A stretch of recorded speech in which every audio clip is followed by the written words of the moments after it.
apakah ada perintah Yesus untuk kau menuhankan dia, untuk kau menyembah dia? Kalau ada, tunjuk dalilnya gitu loh.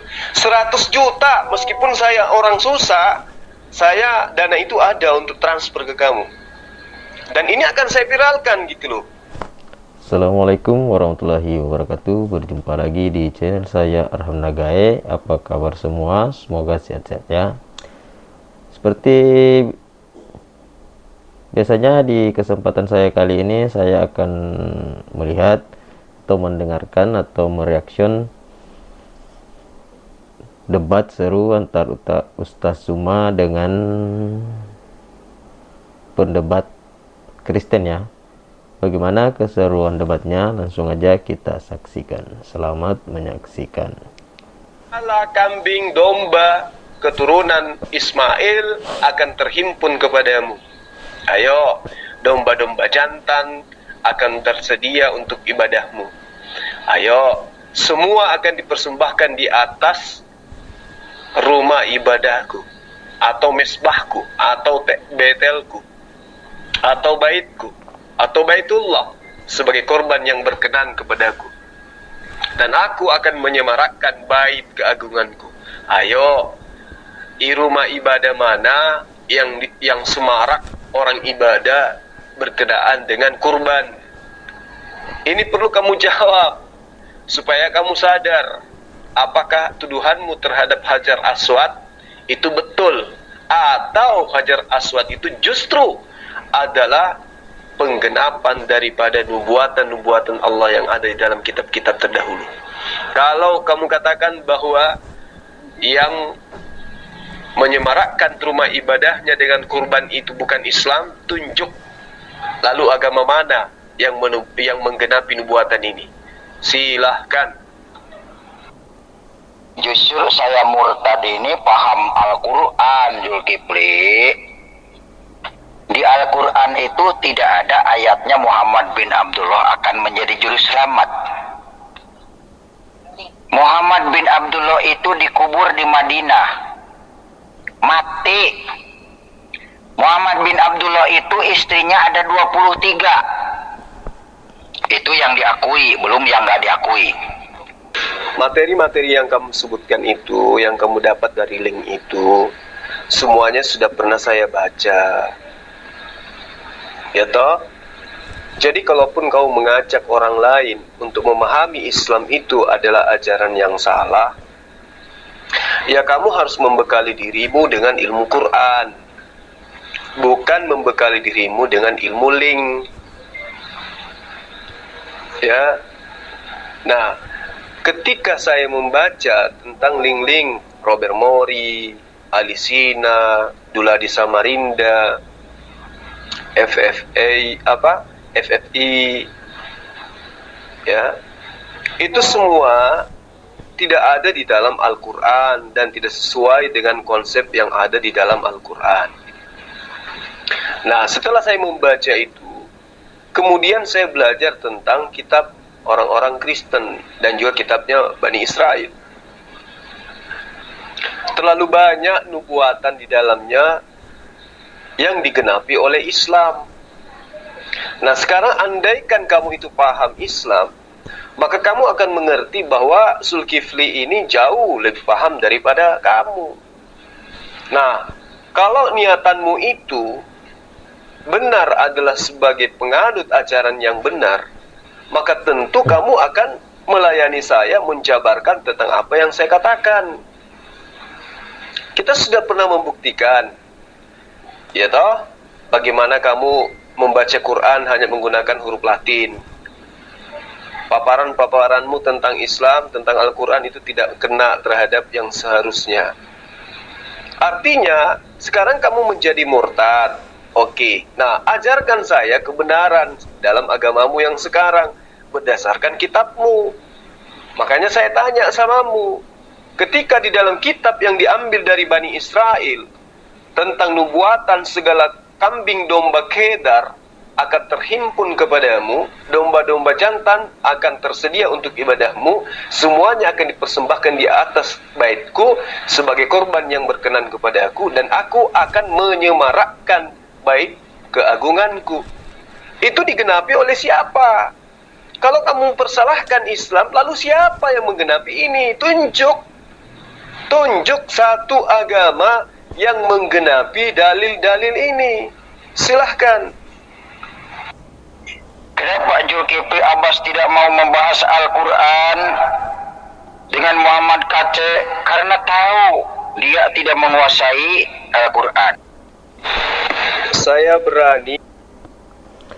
Jadi yang diajak berdebat dengan Ustaz Zuma ini adalah Muhammad Kece ya. Dia adalah seorang murtadin. Dia dulunya seorang Islam, terus dia masuk ke agama Kristen.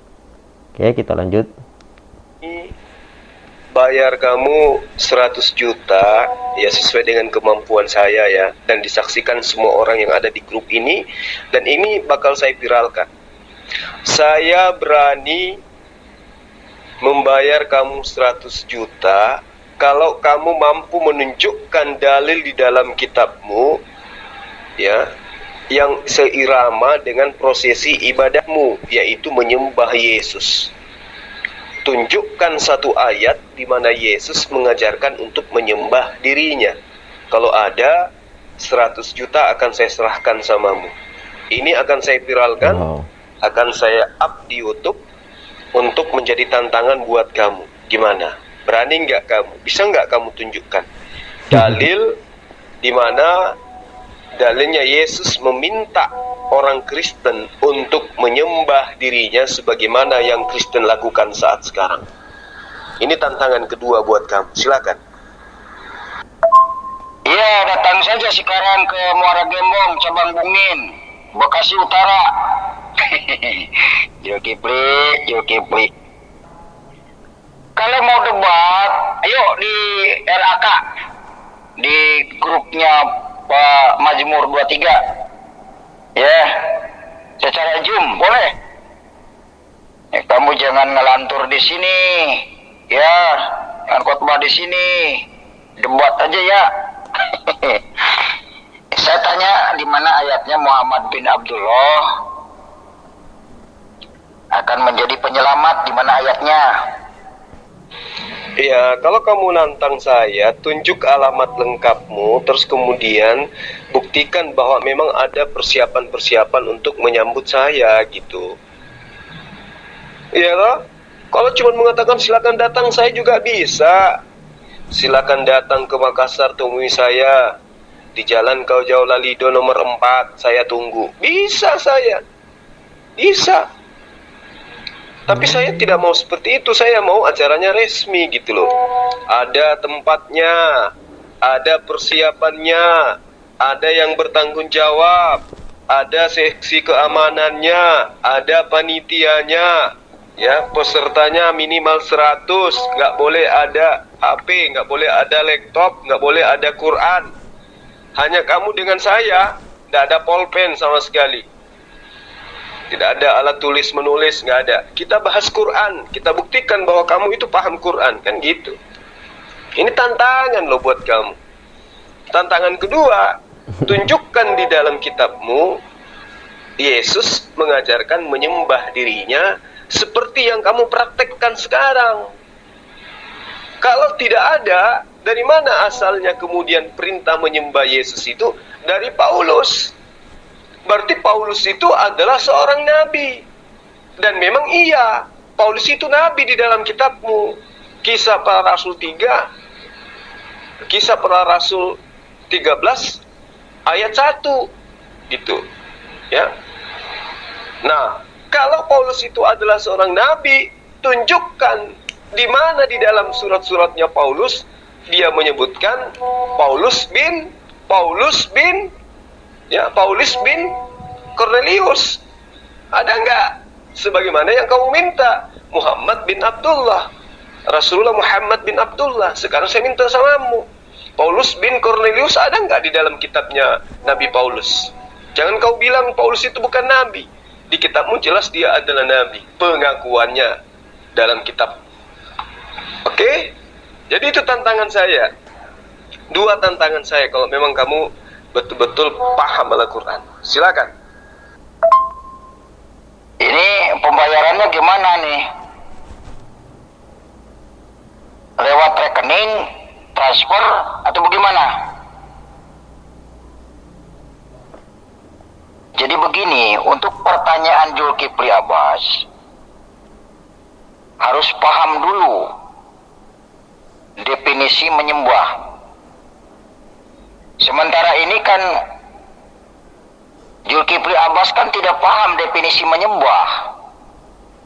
Jadi bingung ketika nanti saya mengatakan begini cara menyembah Yesus, kata kamu, oh bukan, standarnya menyembah itu harus begini. Nah ini yang jadi repot. Sementara definisi kata menyembah, pengertian Zulkifli dengan saya beda. Ya. Saya akan transfer samamu kalau kau bisa menunjukkan dalilnya. Yesus minta dirinya disembah sebagaimana yang kamu lakukan sekarang. Kamu nggak perlu mencari definisi menyembah itu apa. Yang kamu lakukan sekarang ini apa coba? Kamu mempertuhankan Yesus kan? Kamu menyembah Yesus, kamu mendewakan Yesus. Kamu menganggap Yesus itu adalah sang pencipta sehingga kau menyembahnya. Minta dalilnya kalau ada. Gitu loh. Kamu nggak perlu apa dulu itu menyembah loh. Apa yang kamu lakukan sekarang? Apakah ada perintah Yesus untuk kau menuhankan dia, untuk kau menyembah dia? Kalau ada, tunjuk dalilnya gitu loh. 100 juta meskipun saya orang susah, saya dana itu ada untuk transfer ke kamu. Dan ini akan saya viralkan gitu loh. Ya. Semua orang di dunia ini yang menyimak konten yang akan saya up ini, itu akan menjadi saksi. Tapi kalau tidak ada, berarti kamu sudah nyata sesat. Ya toh?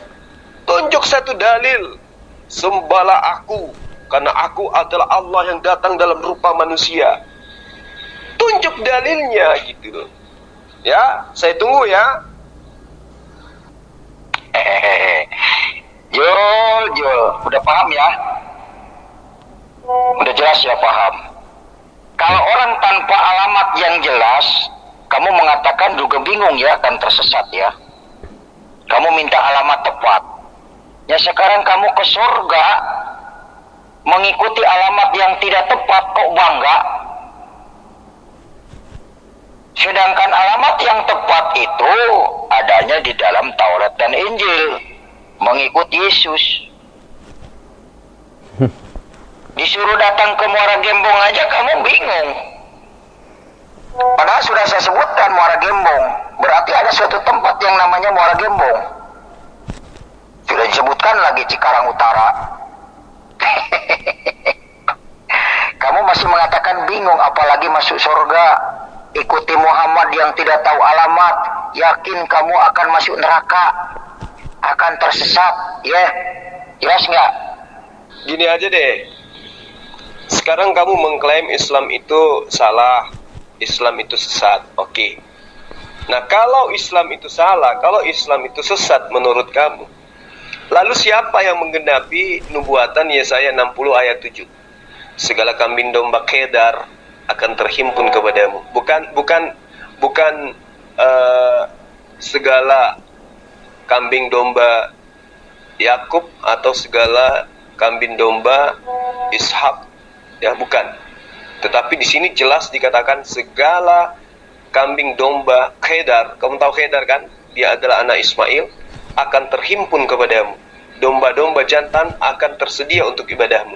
Semuanya akan dipersembahkan di atas mezbahku sebagai korban yang berkenan kepadaku. Aku akan menyemarakkan bait keagunganku. Ya, rumah ibadahku maksudnya akan diagungkan, akan disemarakkan, akan diramaikan. Dan itu kalau bukan Islam, lalu agama mana yang menggenapi itu? Jawab. Nah, inilah saya menyembah Yesus. Cara saya menyembah Yesus dengan begini, menyampaikan kebenaran kepada setiap orang, itu saya menyembah Yesus. Ini definisi menyembah saya, taat. Karena Matius 28 ayat 19-20 mengatakan, pergi, jadikanlah semua bangsa muridku. Maka saya pergi ke Muara Gembong, ke Cabang Bungin, ya, ke Bancong, ya, ke Kalimantan, terus ke Malaysia, pergi, terus ke Palu, ke Sulawesi, ke Morowali.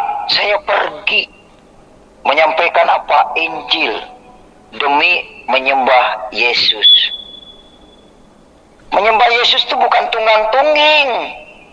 Memuji, berdoa, itu menyembah. Oke, kamu katakan ini menyembah, menjadikan orang menjadi murid. Tapi yang ada kenyataannya kamu menjadikan orang itu menjadi hamba. Antara hamba dengan murid itu beda. Ya, ini aja kamu nggak tahu. Nah sekarang kamu mengajarkan orang lain untuk menuhankan Yesus, menjadikan Yesus itu sebagai sembahan. Di mana dalilnya? Tunjuk perintahnya Yesus. Ada nggak? Satu ayat aja. Kamu katakan ada di dalam Matius 28 ayat 19-20, dalam Markus 16 ayat 9 sampai ayat 20. Itu kan pernyataan-pernyataan yang memerintahkan untuk mengajarkan orang menjadi muridnya, bukan menjadi hambanya. Dan di situ tidak dikatakan agar mereka menyembah aku, tidak. Diperintahkan untuk menjadikan murid, artinya menjadi pengikut. Antara pengikut dengan pentuhan itu beda. Pengikut Jokowi dengan penyembah Jokowi itu beda. Kamu belajar dulu. Makanya saya minta sama kamu, tunjuk satu ayat yang Yesus ajarkan, yang kalian aplikasikan, sehingga kalian menyembah Yesus. Tunjuk dalilnya. Di mana Yesus, seperti Yesus mengatakan, sembahlah Allah Tuhanku dan Tuhanmu.